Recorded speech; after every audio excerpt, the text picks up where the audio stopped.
What's going on, everyone? Hopefully my mic is on right now. I didn't test that, but I will when I hit this intro. Got a draft about to start. It actually just started. I got the 10, 11 spot. Let's do this.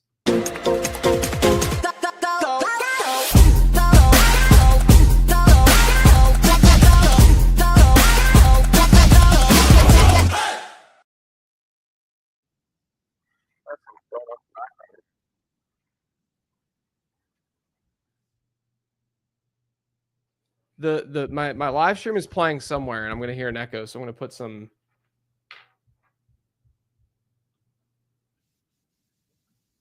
There we go. Sorry about that. What's going on, everyone? Hope you're having a fine Tuesday. Mic is on. Had to test that. I am in the 11 spot today. I don't mind the end of the first round in these things. There's a lot of value there. Love the early AM draft time. Yeah, I mean, I haven't shaved. Got to shave for a show I'm doing later. Trim it up a little bit. But yeah, it's good to do this a little bit early. Gonna get a workout in after this. Well done with the mic today. Thank you. 7 a.m. stream with my coffee. West Coast dads are feasting this morning. Man, oh man. So far, not a ton of surprises in this draft. Nakua going ahead of Gibbs, though, is a little. I mean, getting Gibbs at 107 is pretty nice. I've been toying with a lot more zero RB stuff. So right here, I mean, I really want to go Nico because I love Nico. Let's just go. Let's go Neighbors. We can always pair him with Bowers. But then we'll see what this turn does. Got a lot of Nico. I love Nico this year. Change it up a little bit. Can't really go wrong with Malik Neighbors either. There goes Nico. Plus you compare Neighbors with Brock Bowers, which is what I'm going to do here. Pair him for that week 17 matchup. Why is Bowers ADP dropping? I'm not totally sure. I mean, from my perspective, it's still in the same general vicinity and range that he's been going. Garrett Wilson. That is an early Garrett Wilson. Yeah, Nico BTJ is becoming pretty chalky, but it is very, very good. You really can't hate on it. What's up, Steve? Good to see you. Jaquan, what's up? Love seeing familiar faces in here. I had a draft yesterday. I tweeted it. It hasn't been canceled yet, but I'm assuming it's going to be. But I had a draft yesterday that was a person just slamming quarterback for 4 of the first 5 rounds. It's really messed up. It was stupid. Or maybe 5 of the 6. Would you take Nico Ladd? I mean, I like Brian Thomas more than Ladd, so I would not. I know the correlation's there, but Brian Thomas is in a tier ahead of Ladd, in my opinion. I like Ladd a lot. Don't get me wrong. I'm at 50 on DK. I had to put myself in timeout and wait. I'm a little behind right now. This is probably like, for Millie, this is probably 26 or 27. I'm max entering, though. It's going to happen. I'm going on vacation next week, so you guys won't have any live streams, but I will be doing plenty of Millie Maker drafts. Lamar going at the 1-2 or the 2-3 turn. More running back heavy than usual because I mean, I saw Bucky into the 3rd yesterday, but that person drafted Nakua, so they're clearly just going on player takes. Yeah, a couple days of multi-tabbing you can catch up quick.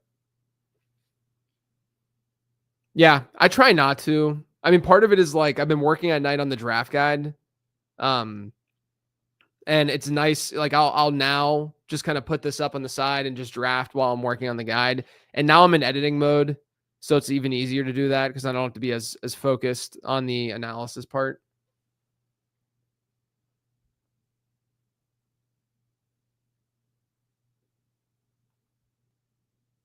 I'm not going to be taking an elite quarterback in this draft, even if Jaden Daniels is there, Josh Allen's there. Josh Allen just went. Trying to get more. I haven't taken like a ton of elite quarterbacks, but I really want to try more 3 quarterback builds with like Geno Smith types. So that's good for, we can focus on Geno Smith, with Brock Bowers. The thing is that I've really noticed, and we've talked about on Becoming a Best Ball Bro, which, by the way, there's another episode dropping tomorrow with guest Mike Leone, who's one of the best ball minds out there. But one of the things I've really noticed with quarterback is that a lot of the middle round guys like Dak or even like a Bryce Young, if you want to those guys seem to be rising, and it's not as easy. Like before, you could get like a Purdy, Dak, and some other decent quarterback, 3 quarterback build, but it's just not as easy to do that anymore. All right, I'm on the clock. I'm going to get Devontae Adams because I think he's the best player on the board. I like Devontae Adams this year. Yeah, the Drake May, JJ McCarthy, Purdy, that trio is great, but all those guys have been like rising a little bit. I don't have the hard data though, so I'll have to, maybe I can talk about it with Rich Ryan because we haven't recorded the intro yet for the show. I did interview Leone yesterday.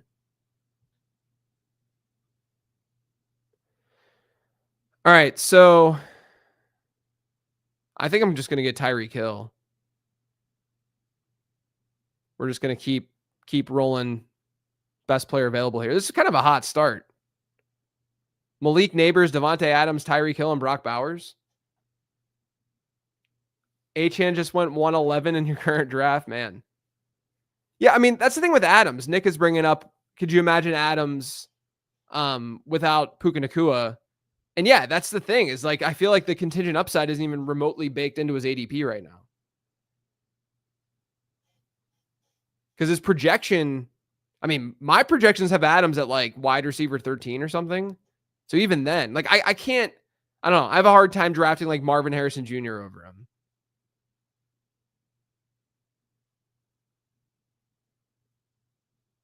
Yeah, Tyreek with this build is really fun. Also gives an out for another, because like the 3 quarterbacks, I'm not even totally against like Tua, Stafford, and Geno as the 3 quarterback build. Yeah, Marvin Harrison's just I haven't clicked his name that much. It's tough to get there if you're going to pick him in the early 3rd. Like it just feels like we're projecting too much when like Devontae Adams can just is like feels like Devontae Adams' median outcome is more like an 80th percentile outcome for Marvin Harrison. Do you like the format of best ball with week 17 matchups being so important? Do you wish there was a way to make the week 17 game stacking less relevant to the strategy? I don't really mind it. That's just kind of how it has to be. I mean, for a bigger tournament generally. And it's like fantasy football. Like that's how it is in the real game. Yeah, and exactly. Marvin Harrison's anchored to that Bengals bring back. I mean, in this draft, that didn't happen, but that's why his ADP is going to rise a little bit. Tell you what, if we get Jalen Hurts falling, it's going to be mighty tempting. The Jalen Hurts stuff just doesn't make any sense to me. Neither does this like random Joe Burrow in the 4th without a Bengals pass catcher. I just don't get it. I don't understand. I have Burrow as my QB5, but like, so I have Hurts ahead of him. But they're just, it doesn't make any sense that he goes here when he's uncorrelated like that. All right. We could pair Tyreek with Waddle, which would be kind of fun. And Waddle gets drafted. Don't really want to go Travis Hunter right now because I think his ADP is going to fall a bit. Don't love James Conner. I know I have him ranked here, but that's driven up by ADP a little bit. Might have to go Conner. But I also like both the rookies. Let's go Conner and get one of the rookies on the way back. I don't have a ton of Conner, but, it's a good baseline. We'll get either Harvey or Henderson next. Okay, we'll get Harvey. Balances it out a little bit. There's not much correlation going on here, though. I've noticed with DraftKings drafts that it's not easy to get a ton of correlation early on. I don't know if you guys have really noticed this. But like the correlation is just difficult early on. And then you just really got to land the plane, in like round 10 onward. Scott says, yo, we went to Midwood Barbecue. Great recommendation. Everyone loved it. Awesome. Yeah, Midwood Smokehouse is great. Can I ask your opinion on the Seattle offense? I love Walker and JSN, but I'm so nervous that Sam Darnold's success was based on Kevin O'Connell, that he's just bad and will affect the whole team. I don't disagree. I think that you have to lean into Clint Kubiak a little bit for Kenneth Walker, because I do think that that's a really good fit for him. And then with JSN, number one, he's good, obviously. I think Darnold is at least fine enough to elevate him. And he's going to see a huge target share more than likely in that offense. So it's a talent, target share opportunity, all that kind of stuff. I'm not saying that JSN is as good as like Malik Neighbors, but Malik Neighbors has no quarterback or trusted quarterback right now, right? And he's a first round pick into the second. We don't really know what Michael Penix is all about. We're drafting Drake London. You just have to lean in on the talent a little bit. Correlation is rough because you could be building a solid stack and then someone takes naked Purdy. Yeah, exactly. Yeah. It's I just seem like it just seems like it's the way this season is set up in general. It's not as easy to get highly correlated stuff going on. Part of that, though, to your point, with DraftKings drafters not being as keen to stack and not being as keen to looking at week 17 is when that happens, you get ADPs that aren't aligned as well for stacking. And so, you get some more wild things happening, and it's more difficult for you then to stack yourself. Stack without the QB is also fine, at least. Yeah, agreed. That's something that like Pat Kerrane talked about a lot on becoming a best ball bro earlier in the offseason when we first started the show back up.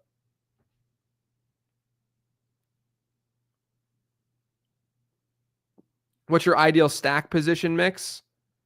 As in like how many of each player?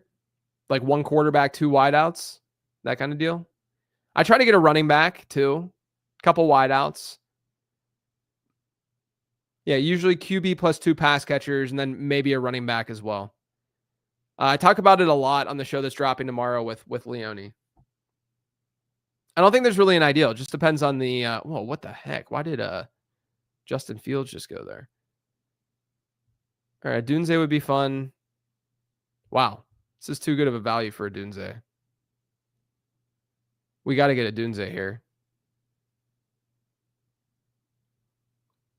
Now, do we consider... It's a really stupid part of the draft. Let's go Golden. Just get another body. We'll land the plane. That gives us an out for Jordan Love late too. I highly doubt. I mean, Caleb might make it back, but we'll see. It's kind of a weird draft. I mean, look at the Neighbors, Adams, Tyreek, Adunze, and Golden is pretty fun. And then there's still a solid base at running back with Bauer. I mean, it's hypothetically a good start if we can land this, if we can finish the job here, because there's really not any correlation going on here. But again, that's what I'm talking about, where like if the plan is, to get a trio of quarterbacks later, then that means that you're not going to have that much correlation early on. It's funny how it leans to wide receiver on DraftKings, but people love running back. I know. You're getting a little bit of a wide receiver run, kind of. Like Brian Robinson Jr., I can't. If I lose because of that take, then I lose because of that take. But to me, there's just no reason to be drafting Brian Robinson in like the 7th and 8th round. He's like there's been multiple seasons now that he has not been a pass catcher and that they use him in a certain role. They have Austin Eckler. Krosky merits there.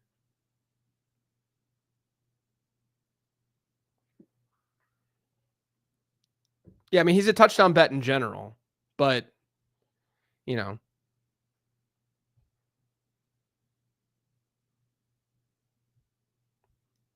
All right.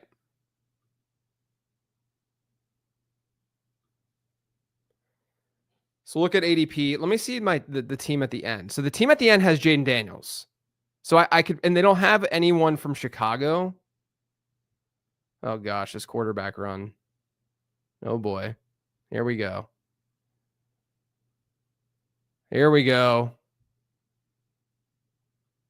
Okay. So I think I can push it with Caleb, but is there someone that I absolutely need or want to have?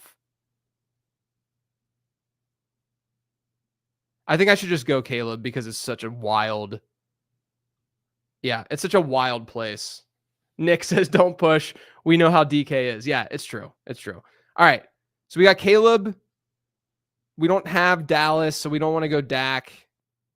Do we have any Minnesota reason? No, I don't really. I mean, I could. Oh, let's go with Tyrone Tracy. We're going Tyrone Tracy to pair with Neighbors. That's a pretty good turn, I think, for this build.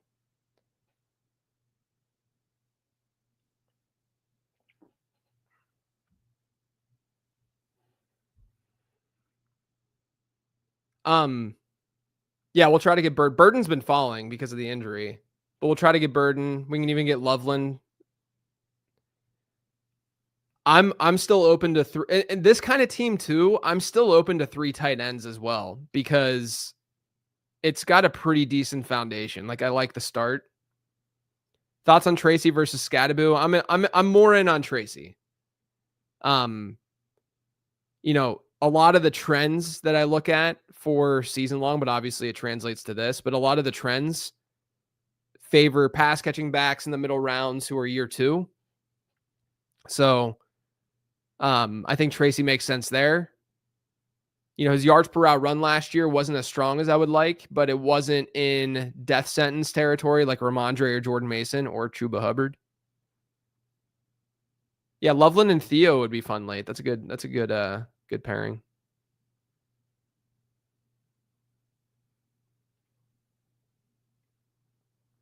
This is what I'm talking about though with quarterback, right?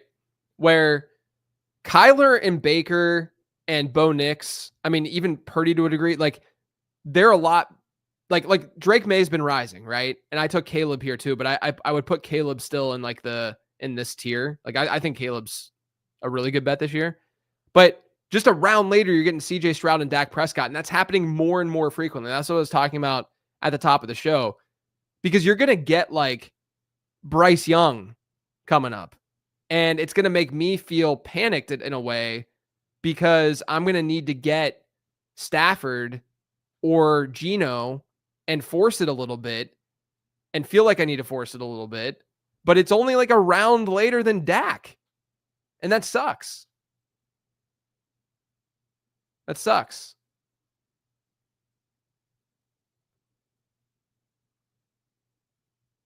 Do you like that Rams Ferguson to pair with Adams? I actually think that Higbee is the better play than Ferguson. I think Ferguson, I love Ferguson as a prospect, and maybe he's the second half of the season kind of guy, but I still think that Higbee has, you know, the job right now. And they kind of said the same thing. All right, we got to look. All right, so, I mean, here's Loveland. We can get Loveland and, oh man, there's Jordan Love too. Let's go Loveland. Another fun thing we could do, though, is Craft and Love. Let's go Loveland. And then, so now we're pretty good with the stack with Chicago. That person went JJ McCarthy. And then we're going to go Jordan Love because we got Matthew Golden. And I don't want to miss out on, yeah, I mean, this to me is the pick. I don't want to miss out on quarterback here because there's probably going to be some sort of run. Like by the time it comes back, we might not be staring at the best quarterbacks. Someone took Burden there. That's fine. That's fine. I knew that we had to choose between Loveland and Burden. I just went with the ADP play.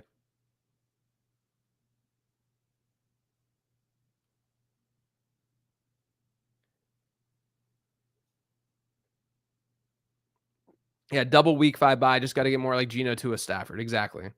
So we got to hope that like Geno, you know, I don't want to have to build a Steelers stack or something like that. There goes Tua. Again, not the Jalen Waddle team, not the Tyreek team. I mean, at least they have Achane. And then here's a team with just one quarterback. This is why, this is exactly what I was talking about, though. Exactly what I was talking about.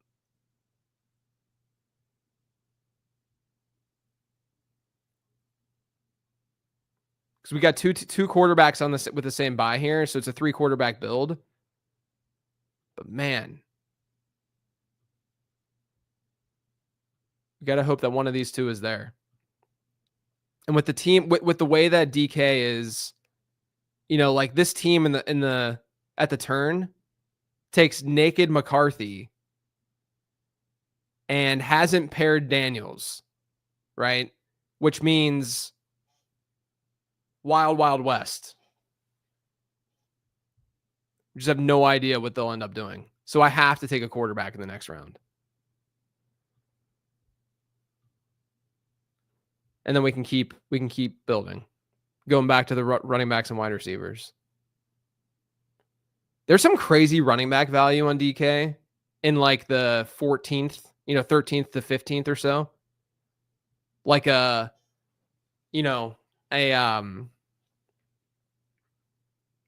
like a Rashad White, Austin Eckler. Okay, so we're guaranteed one of the quarterbacks. Stafford just goes, we have to take Geno. It's all right. We got our 3. Worked out. All right. Now, that went faster than I was prepared for. Let's get Romeo Doubs, I think. He's down on the ADP list a little bit, but we're going to pair him with Jordan Love.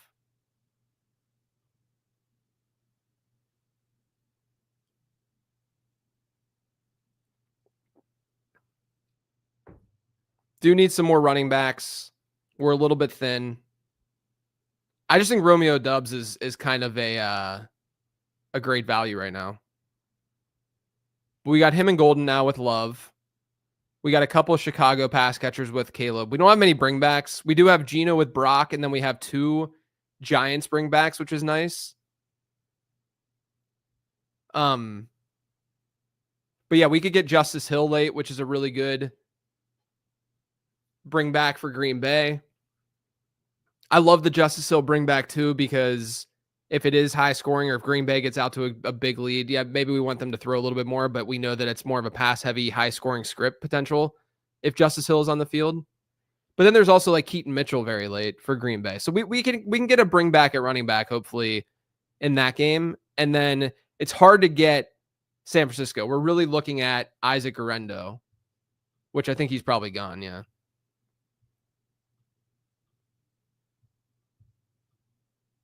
But that's fine. It's not the end of the world. But you see how all this is like shrunk? I don't know. It just feels weird to me. Like, what is the true opportunity cost here of Dak to, Jordan Love and Geno? It's just like, wouldn't we just rather spend it on Dak if the build is there, Jordan James, there you go, around 20 Jordan James. I think there's a good amount of running backs late that I'm cool with. Aaron Rodgers feels like he might be a value too right now, just given the way that people are drafting quarterbacks. But, we can't say like, "Oh yeah, just wait at quarterback, just wait," because the last starters are going in the 14th round. Dak has QB top 5 potential. Geno does not. Yeah, that's what I'm saying. That's what I'm saying. I'm not saying that my Geno pick was good. Joe, don't get it twisted, buddy. You're saying you're agreeing with me. I'm saying that the opportunity cost of Dak to Geno, those 3 rounds, you're not getting significant pieces in fantasy football in those 3 rounds, which means Dak is the better value than Geno. I'm not saying that Geno was a better pick. But I'll take Geno in this build, All right. What are we thinking? We need a running back. Justice Hill is down here. Kind of want to force that. I think we got to force Justice Hill. I mean, it's only a 6 pick. We're only ahead 6 picks there versus ADP. Yeah, I like Geno as well. Geno's a decent selection. All right. Man. We're going to get Marshawn Lloyd next round if he's there. I don't really know what I want to do. I might have to just take Lloyd. There's not much I gotta stop yapping so much. I'm just going to take Marshawn Lloyd. I think Marshawn Lloyd's undervalued. I've been drafting him a ton because we've seen LaFleur backfields be more split than they were last year historically. And I think that last year it wasn't, partially because Lloyd was banged up. And then, there's the contingent upside of if Josh Jacobs is hurt. And then in this build, you now have a pretty solid Green Bay stack. And we needed running back.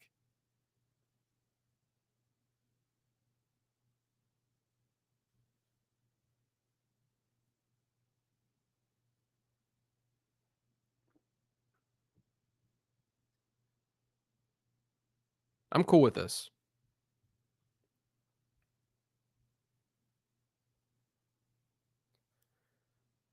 Go one more running back. Tack on some of the Vegas wideouts. You think Savion gets legit running back work? Maybe. I mean, maybe that makes Lloyd a little bit more relevant. But I don't know, man. Usually those tweeners don't amount to much in fantasy football.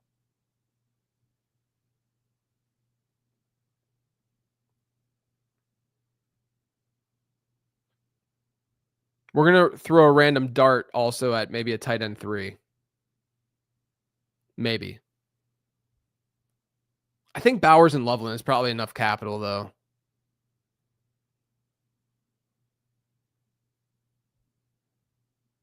Emmanuel Williams, sure. Yeah.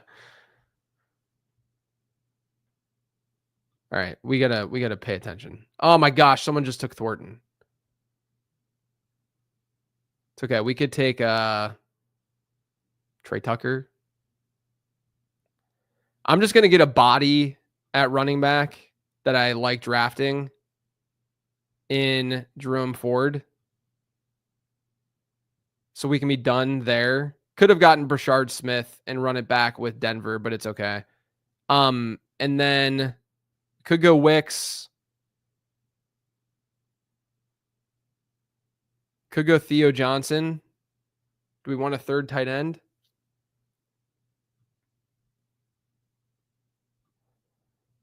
I'm leaning more Wicks because of the stack.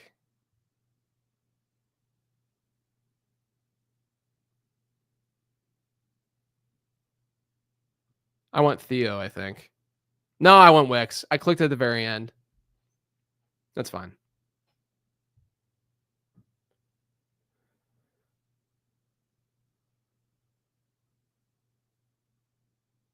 This is one of those roster builds, team builds, where you just feel pretty solid everywhere where you can go in a lot of different directions. There's no real obvious place to go. But I do think, Devon, I got to get people in the queue. Devon Vele to pair with RJ Harvey. I mean, 2-2 to pair with Adams if we want to. Roman Wilson to bring back with Jerome Ford. We could go Savion, but I think we have enough Green Bay now.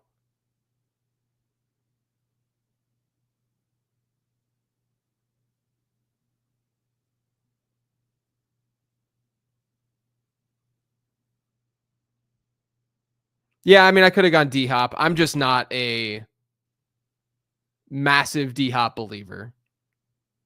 But yeah, that's totally fair. Wasn't top of mind for that. I was talking too much and didn't have enough people set in queue.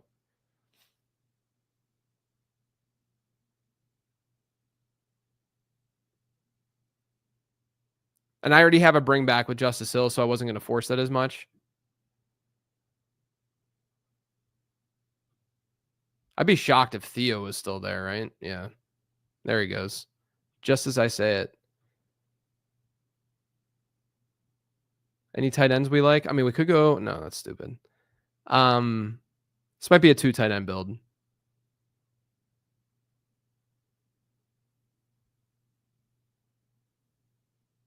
Could go Fannin. Fannin with Jerome Ford real quick. Get a little Browns action. I like Theo in general, but I also like him for the stack. Yeah. I didn't remember putting Elijah Moore in there. Mostert. No, I don't want to get another running back. I think we're good with 6.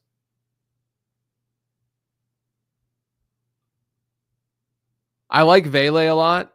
I think if I had Vele and Fannin to close this out, I'd be pretty pleased.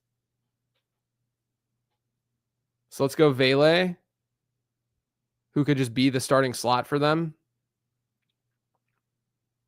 and getting some positive buzz out of camp. And then let's get Fannin. There it is. I think we landed that. I like this team.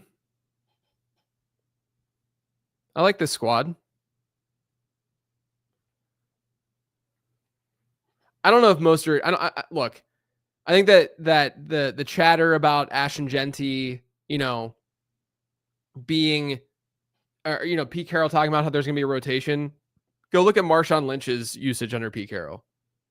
Are we done with Franklin? I'm not really that into him.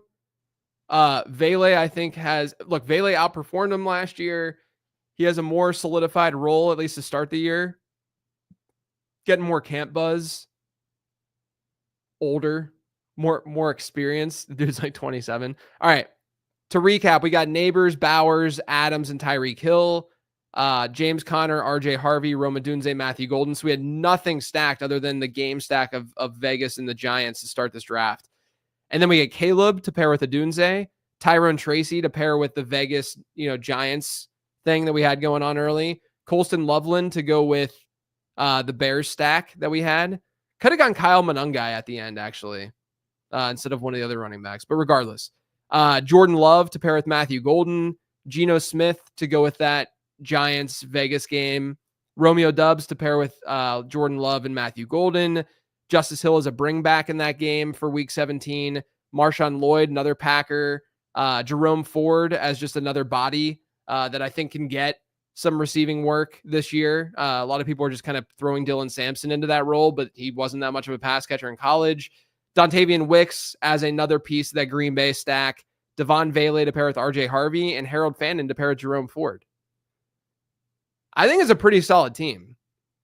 You guys rate it, though, as usual, out of 10. Give me the rating. That was a very quick draft.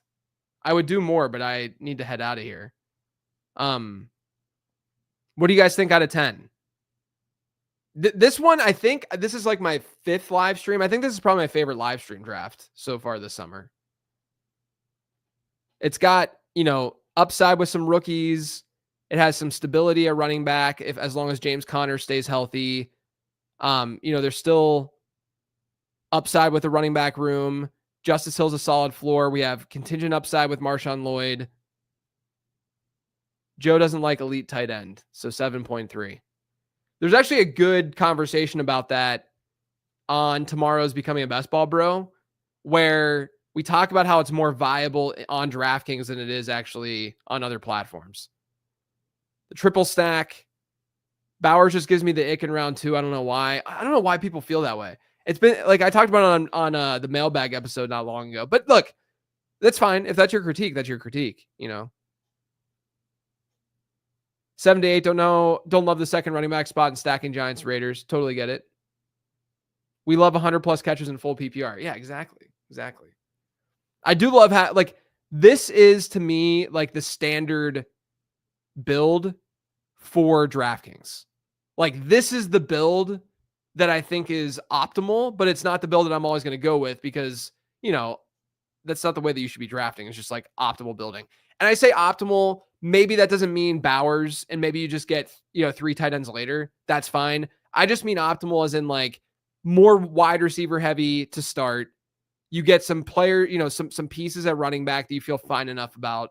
And then you get the 3 quarterback build all with stacks and bringbacks. So I feel pretty good about it. I'd probably give it like an 8. I think it's like an 8. But we'll see. Make sure you guys are subscribed to the YouTube channel. Please. If you haven't yet, please do that. YouTube.com/@LateRoundFF. Make sure you're subscribed. You will get alerted every time I go live, which will be frequently, this summer. We're going to have the Late Round Fantasy Football Show happening on Thursday this week. You don't want to miss that. That's been a lot of fun to do with my colleague, David Kitchen. So be on the lookout for that. That's at 1 p.m. Eastern on Thursday. Becoming a Best Ball Bro comes out tomorrow in the Late Round Fantasy Football podcast feed. And then also a mailbag episode will be dropping on Friday. I am out next week, so there's not as much content happening. But then after next week, it's game on. Like we are full blown in fantasy football season. Very excited about it. Thank you all for stopping by. Thank you for tuning in. Greatly appreciate it. I'll catch you next time.